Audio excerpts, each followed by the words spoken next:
publish that part. Oh, right.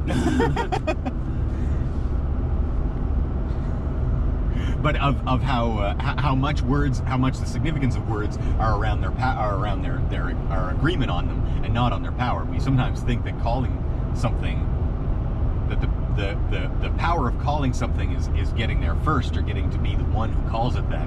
But the power of calling something is actually in the agreement of it. It's in everybody coming and agreeing that that's what it's called, and that's why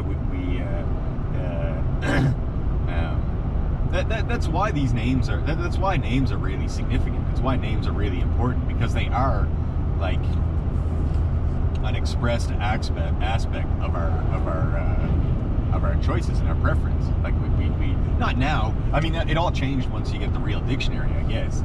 I mean, you can still name things like your own path out to the beach and the name of your sword and stuff. You can proper name things, but in terms of how we and that's where we were talking originally.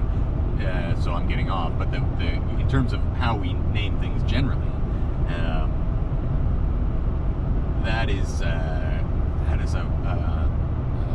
there's something very significant about that in terms of how we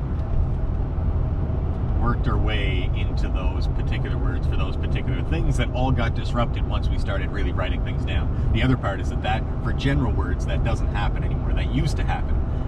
And that it was, whether you and all your countrymen or your particular king or queen or whomever decided that that's how or chose towards those words within their own kingdom, but then or fight them or whatever, but those would interact with other people, and then they would sort of settle on how they thought to call something by agreement, and by agreement for utility, by agreement not because because of preference, but because they needed to functionally use those words. Words are how we interact, and so that they made those words into the way that they needed them by agreement, because it's so essentially for communication that it has to be for agreement somehow, which is very curious, and I would say is not necessarily how we think of the power of words. When we think of the power of words as more as a dictating kind of thing than a reflective kind of thing, something as opposed to showing us the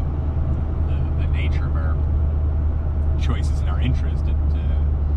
We think of it as showing who's got the most control by who gets to call things what, and that's sort of also true, but not because they force you to say the word.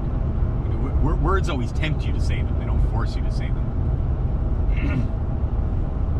and that's an important part of their inherent character. Somehow. Hey, we made it.